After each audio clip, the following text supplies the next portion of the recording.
Hello friends, अगर आप बिहार दरोगा, बिहार पुलिस संबंधित निश्चित है, बिहार किसी भी एग्जाम से तैयारी कर रहे हैं तो ऊर्जा टॉपिक आपके लिए बहुत महत्वपूर्ण है। यहाँ से क्वेश्चन आते हैं, यहाँ से सवाल आते हैं, ठीक ना। जैसे हम लोग कल न्यूटन की गति के तीनों नियमों को खत्म किए थे, आज हम लोग ऊर्जा टॉपिक को खत्म कर लेंगे। चलिए स्टार्ट करते हैं। ऊर्जा, यहाँ से देखिए पहले डेफिनेशन तो आएगा ना, जो आता है ना उसी चीज़ को पढ़ना है, ठीक ना। एग्जाम ओरिएंटेड पढ़िए, क्योंकि हम लोग फास्ट मोड में रिवीजन कर रहे हैं, ठीक है। तो ऊर्जा का डेफिनेशन है, कार्य करने की क्षमता को ऊर्जा कहते हैं। तो पूछने वाला है नहीं, सही प्रकार की ऊर्जा अदिश राशि है, ये देखिए आ सकता है। तो सही प्रकार की ऊर्जा कैसी है? अदिश राशि है। ऊर्जा का एसआई मात्रक जूल होता है, सीजीएस मात्रक अर्ग होता है। ऊर्जा का सीजीएस मात्रक क्या होता है? अर्ग होता है। 1 जूल बराबर 10⁻7 अर्ग होता है, याद रखना है ये वाला, ठीक ना। अब 1 अर्ग बराबर 10⁻7 जूल होता है, ये दोनों याद रखना। आइंस्टीन के ऊर्जा संरक्षण के आधार पर ऊर्जा न तो उत्पन्न किया जा सकता है और न तो नष्ट किया जा सकता है, ठीक ना। ये आ सकता है स्टेटमेंट में, ठीक ना। तो न तो उत्पन्न किया जा सकता है, न तो नष्ट किया जा सकता है। इसे एक रूप से दूसरे रूप में बदला जा सकता है, ठीक है। तो एक आइंस्टीन ने एक समीकरण दिया है, ई बराबर एम सी स्क्वायर है। आइंस्टीन का सिद्धांत है कि ई बराबर एम सी स्क्वायर, ठीक है ना। तो यहाँ पे देखिए, जहाँ सी क्या है? प्रकाश का चाल है, ठीक है। और यहाँ पे देखिए 5 kg द्रव्यमान से कितनी ऊर्जा निकलेगी, ठीक ना। 5 kg द्रव्यमान से क्या कितनी ऊर्जा निकली? तो ई बराबर, यहाँ पे देखिए एनर्जी निकालना रहता है तो क्या है? एम सी स्क्वायर, ठीक है। तो ई बराबर एम सी स्क्वायर। अब 5 kg, एम क्या है? यहाँ पे द्रव्यमान है, सी क्या है? प्रकाश की चाल है। तो यहाँ द्रव्यमान कितना दिया हुआ है? 5, ठीक ना। और प्रकाश की चाल कितना होता है? 3×10⁸ मीटर प्रति सेकंड स्क्वायर। तो इसको स्क्वायर कर दिए और यहाँ पे कैलकुलेशन किया हुआ है। इतना क्या हो गया? इतना मतलब ऊर्जा निकलेगा 45×10⁻16 जूल ऊर्जा मतलब कि निकलेगा 5 kg के द्रव्यमान से, ठीक ना। तो यहाँ पे समझ जाइए इसको। ये क्या है? आइंस्टीन का सिद्धांत है, ई बराबर एम सी स्क्वायर, ठीक ना। तो यहाँ पे आगे देख लेते हैं, 2 kg द्रव्यमान से कितनी ऊर्जा निकलेगी? तो ई बराबर एम सी स्क्वायर, वही फॉर्मूला यहाँ लगाना है। ई बराबर एनर्जी निकालना है, तो ऊर्जा निकालना है। तो ई बराबर एम सी स्क्वायर, यहाँ द्रव्यमान 2 kg दिया हुआ है, सी का बराबर क्या है? यहाँ पे प्रकाश की चाल यहाँ पे रखना है। तो प्रकाश की चाल ये सब पूछ सकता है वन लाइनर वाला में, ज़्यादा ये सब हार्ड है नहीं, तो ये सब पूछ सकता है। तो ये याद रखना है। इधर से यहाँ पे थोड़ा सा ये वाला ई बराबर एम सी स्क्वायर देख लीजिएगा। आगे हम लोग बढ़ते हैं। और ये देखिए बहुत ज़्यादा इंपॉर्टेंट हो जाता है, ऊर्जा परिवर्तन के स्वरूप बहुत इंपॉर्टेंट, यहाँ से क्वेश्चन आते हैं, ठीक ना। तो इसको हल्के मत लीजिएगा, इसको तो याद रखिए, समझने वाला चीज़ है, याद करने वाला चीज़ नहीं है, ठीक ना। और चैनल पे नए हैं तो चैनल को सब्सक्राइब करिए और वीडियो को लाइक करिए। और बहुत सारे लोग बोल रहे हैं कि क्यों नहीं सेशन आ रहा था, सेशन क्यों नहीं आ रहा था, उसके बारे में हम बता दिए हैं पिछले सेशन में कि सेशन क्यों नहीं आ रहा था, ठीक ना। तो हम पिछले वाले सेशन में बता दिए कि सेशन क्यों नहीं आ रहा है। देखिए और भी बता दे रहे हैं कि क्यों नहीं आ रहा है, क्योंकि देखिए इस पर काम कर रहे हैं, ज्योग्राफी वाले सब्जेक्ट पे काम कर रहे हैं, ठीक ना। तो इस पर थोड़ा सा वक्त लग रहा था, तो इधर ही वक्त दे रहे थे। इसको अच्छे तरीके से हम लोग कवर कर रहे हैं और फास्ट मोड में रिवीजन कर जाएंगे ज्योग्राफी को, ठीक। और फिर यहाँ से क्वेश्चन छूटने वाला है नहीं ज्योग्राफी से, तो इसीलिए हम इस पर काम कर रहे थे। और अभी और बहुत सारा काम करना है और हम बहुत सारा काम किए हैं, तो इसी चलते सेशन नहीं आ रहा था। और इसी तरीके से फिजिक्स पर भी काम किए हैं। तो हम लोग ज्योग्राफी और फिजिक्स को एकदम ख़त्म कर देंगे। जो इस टाइम एग्जाम्स रहेगा ना, तो एक दिन उठाएंगे, एक दिन में पूरा रिवीजन कर जाएंगे। नहीं तो एक दिन में ना होगा तो 2 दिन में रिवीजन कर जाएंगे, लेकिन रिवीजन कर जाएंगे फास्ट मोड में रिवीजन करेंगे, मल्टीपल पर करेंगे, ठीक ना।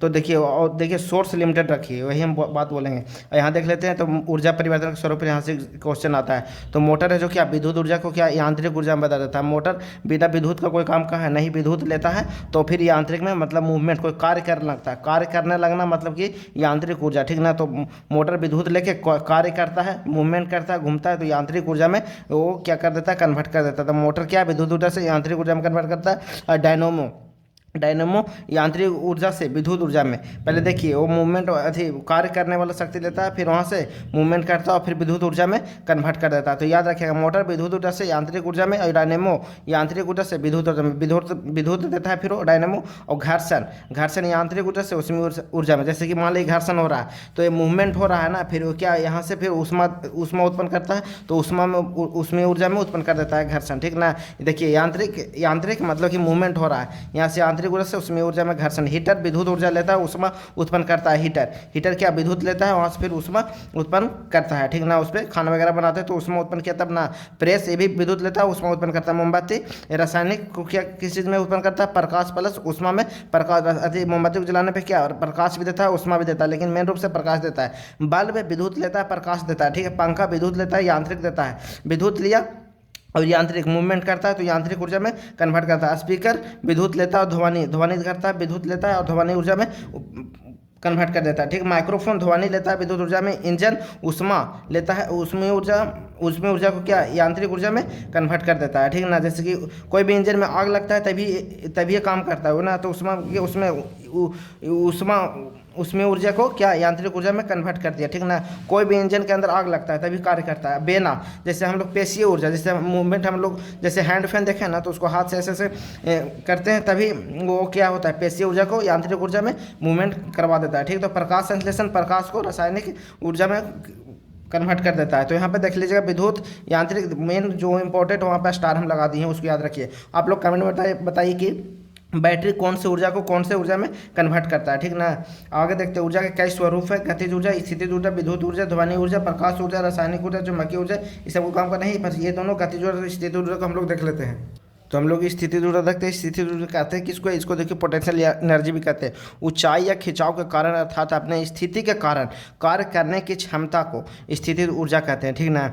और देखिए जिस तरीका से हम लोग ज्योग्राफी का पूरा नोट्स बनाए हैं और उसको एकदम फास्ट मोड में रिवीजन कर देंगे एग्जाम्स के समय। जैसे पॉलिटी का भी उसी तरीका से बना हुआ है, फिजिक्स का उसी तरीका से बना हुआ है, और जितना भी जैसे हिंदी का भी तो उसको भी कर लेंगे हम लोग और बहुत अच्छे तरीका से रिवीजन कर जाएंगे, ठीक ना। तो टेंशन लेने का बात नहीं, उसी में समय जा रहा था। फिजिक्स हो गया, ज्योग्राफी हो गया, इन सब चीज़ें में टाइम जाता है। पॉलिटी हो गया, इस सब में अच्छे तरीके से एकदम क्वेश्चन एक भी नहीं छूटना, हम लोग रिवीजन कर लेंगे, तो ठीक। तो अब यहाँ पर समझिए कि स्थिति ऊर्जा ऊंचाई या खिंचाव के कारण अर्थात अपने स्थिति के कारण कार्य करने की क्षमता को स्थिति ऊर्जा कहते हैं। जैसे स्थिति ऊर्जा संचित ऊर्जा है। मान लीजिए देखिए कोई भी चीज़ आप ऐसे स्थिति यहाँ स्थिति अपने पृथ्वी से ऊपर उठाइए इसको, ठीक है। स्थिति अपने स्थिति में है, ये क्या ऊर्जा संचित किया हुआ है। इसको छोड़ेंगे तो यहाँ पे कुछ रहेगा, आपका हाथ रहेगा तो चोट लगेगा कि नहीं, तो इसके बाद ऊर्जा संचित कर दिया था, ठीक ना। कोई भी ऊंचाई या खिंचाव के कारण, जैसे धनुष है उसको पीछे खींचिए तो क्या स्थिति ऊर्जा संचित किया हुआ है। अगर उसको छोड़िएगा तो किसी अगर कोई आगे व्यक्ति है तो उसको चोट लगेगा, मतलब कि वो एनर्जी मतलब कि स्थिति ऊर्जा अपने अंदर संचय किया हुआ था, ठीक ना। तो इस तरीका से समझिए। और यहाँ से देखिए स्थिति ऊर्जा संचित ऊर्जा है। स्थिति ऊर्जा किसी मानक स्थिति के सापेक्ष होती है। खींचा हुआ धनुष, रुका हुआ पंखा, जिससे पंखा लटका हुआ है, ठीक ना, अपने स्थिति में है, स्थिर है, ठीक ना। और उसको अगर उस किसी पे गिरे तो किसी पे चोट लगेगा कि नहीं, चोट लगा, कोई व्यक्ति है नहीं तो चोट लगेगा, मतलब कि उसके पास ऊर्जा था, कौन सा स्थिति ऊर्जा था। तो यहाँ पे याद रखेगा, ये सब एग्जाम्स में आते हैं क्या, ये सब का एग्जाम्पल आता है कि खींचा हुआ धनुष, रुका हुआ पंखा, उठा हुआ हथौड़ा, अगर हथौड़ा उठाया हुआ है तो क्या उसके पास स्थिति ऊर्जा है, ठीक ना। अगर वो छोड़ेगा तो चोट लगेगा, तो क्या स्थिति ऊर्जा संचय। पेड़ पर बैठा बंदर पेड़ पर बैठा हुआ, वो गिरेगा तो आपको चोट लग जाएगा अगर आप नीचे रहिएगा तो क्या स्थिति रबर को आप पीछे खींचिए, वो क्या संचित किया हुआ है स्थिति ऊर्जा, उसको छोड़िएगा तो आगे जो व्यक्ति उसको चोट लगेगा, मतलब उसके पास ऊर्जा था।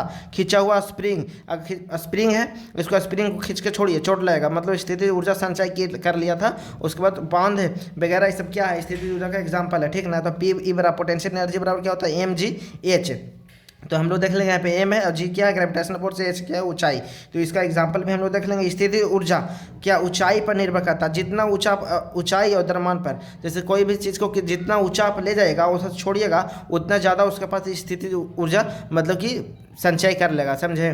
जैसे आप पेन है, इससे ज़्यादा भारी कोई चीज़ और ऊंचा ले जाइए, ठीक ना, उसको ऊपर से छोड़िए और नीचे कोई व्यक्ति है उसको चोट उतना ही अधिक लगेगा, मतलब कि स्थिति ऊर्जा क्या ऊंचाई पर डिपेंड करता है। जैसे कोई वस्तु दबा के उस क्या हो स्थिति ऊर्जा, स्थिति के कारण कोई स्थिति के कारण वहाँ पे स्थिति ऊर्जा संचय कर लिया, उसको छोड़िएगा एक बार मुंह पर लगेगा चोट, जैसे स्प्रिंग को दबा कर छोड़िए मुंह पर लगेगा चोट, क्या मतलब स्थिति ऊर्जा संचय कर लिया था, ठीक ना। तो पानी टंकी को छत के ऊपर रखा जाता है और फिर देखिए पानी टंकी के ऊपर पहुंचा दीजिए और पानी उससे भर दीजिए और उसमें ऊर्जा के कारण पानी अपने आप नीचे चलाएगा। जितना ऊंचा पर रखिएगा उतना ज़्यादा प्रेशर देगा, मतलब उसके पास स्थिति ऊर्जा संचय कर लिया है, समझे। अधिक ऊंचाई से गिरने पर चोट अधिक लगता है। स्थिति ऊर्जा द्रव्यमान पर भी निर्भर करता है, समझे। बताया ना कि इतना बड़ा पत्थर लीजिए और ऊँचा करिए और ऊँचा जाइए और ऊँचा जाइए और ऊँचा वहाँ से छोड़िए, जितना ऊँचा से छोड़िएगा उतना ज़्यादा उसके पास स्थिति ऊर्जा होगा, उतना ज़्यादा चोट लगेगा, ठीक ना। तो हम लोग देख लिए स्थिति ऊर्जा किसको समझ लीजिए। और 100 मीटर ऊँचे टावर से गिरे किसी पत्थर के पास कितनी स्थिति ऊर्जा उत्पन्न होगा। यदि पत्थर की 50 kg का है तो उसका द्रव्यमान, मान लीजिए 100 मीटर ऊंचा टावर पर है, 50 kg का पत्थर रखे हुए हैं ऊपर से गिराएंगे तो उसके पास कितना स्थिति ऊर्जा होगा। तो देखिए m बराबर कितना, द्रव्यमान कितना दिया हुआ 50, एनर्जी निकालना है ना, पोटेंशियल एनर्जी स्थिति ऊर्जा। तो ये क्या होता है P बराबर mgh होता है। तो हमारा द्रव्यमान कितना दिया हुआ 50 दिया हुआ, ग्रेविटेशनल फोर्स कितना होता है 9.8 मीटर प्रति सेकंड इसको होता है ना ये ग्रेविटेशनल फोर्स पृथ्वी का, तो यहाँ पे 10 लिखा हुआ है, जिसको 10 कर दिए, क्या कैलकुलेशन करने में इजी होगा, ठीक ना। एच कितना 100 मीटर, तो यहाँ पे कैलकुलेशन करनी है 50,000 जूल उसके पास स्थितिज ऊर्जा होगा। इसी तरीके से ये भी समझाया हुआ। अगला हम लोग गतिज ऊर्जा देख लेते हैं। हम लोग गतिज ऊर्जा देख लेते हैं, कहीं फास्ट मोड में रिविजन कर रहे हैं, तो जिसको पढ़ा हुआ है उन्हीं को समझ में आ रहा होगा, और नहीं तो सिर्फ कंटेंट याद करते जाइए, ठीक ना। बहुत इंपॉर्टेंट है गतिज ऊर्जा। किसी वस्तु में गति के कारण कार्य करने की क्षमता को गतिज ऊर्जा कहते हैं। अब कोई वस्तु उसमें गति के कारण ऊर्जा उत्पन्न हो रहा है, तो मतलब समझिए उसको गतिज ऊर्जा कहेंगे। जैसे कोई ट्रक है, स्पीड में चल रहा है या चल रहा है, तो गति के कारण आप सामने ये चोट लगेगा, आपको धक्का मार के मार देगा जान, समझे। तो कोची हुआ गतिज ऊर्जा के कारण आपको चोट लगा, ठीक ना। तो क्या गतिज ऊर्जा उत्पन्न हो रहा है। मान लीजिए कोई चलती हुई गाड़ी, चलता हुआ पंखा, अब पंखा चल रहा है, ठीक ना, तो उसको सामने जाइए आपको चोट लगेगा, तो उसका गति ऊर्जा के कारण, काइनेटिक एनर्जी के कारण आपको चोट लग रहा है, ठीक ना। चलता हुआ तीर, मान लीजिए तीर अब खींच के रखा हुआ है, ठीक है, अभी उसको अंदर स्थिति ऊर्जा है, अब छोड़ेगा तो क्या आप गतिज ऊर्जा उत्पन्न हो जाएगा, गतिज ऊर्जा के कारण आपको चोट लगेगा, ठीक ना। और इसमें दोनों आ जाएगा, तो हम लोग जिसमें दोनों आ जाता है उसको क्या यांत्रिक ऊर्जा बोल देते हैं। जैसे कि मान लीजिए जहाज उड़ रहा है, तो ऊंचाई पर भी है, ठीक ना, ऊंचाई पर भी और गति भी कर रहा है, तो उसमें यांत्रिक गतिज ऊर्जा और स्थितिज ऊर्जा दोनों है, ठीक ना। जैसे कि यहाँ पे देख ले, चलते हुए बस, चलता हुआ पंखा, चलता हुआ तीर, ये सब क्या है, ये सब गतिज ऊर्जा का उदाहरण है। अब हम लोग दोनों को देख लेते हैं। जैसे उड़ता हुआ जहाज उड़ रहा है, तो स्थितिज ऊर्जा भी उसमें है, और समझे, और क्या और मूवमेंट में भी है, ठीक ना। तो उसमें गतिज ऊर्जा स्थितिज ऊर्जा दोनों आ गया, तो उसको हम ये लोग यांत्रिक ऊर्जा बोलते हैं। जैसे चलता हुआ फैन चल भी रहा है और धरती से ऊपर भी है, ठीक ना, ऊंचाई पर भी है, तो उसमें दोनों है, गतिज ऊर्जा और स्थितिज ऊर्जा दोनों, तो उसको यांत्रिक ऊर्जा बोलते हैं, जिसमें दोनों रहता है। हम लोग देख लेते हैं काइनेटिक एनर्जी निकालना रहेगा तो कैसे निकालेंगे, कि होता है हाफ mv², ठीक ना।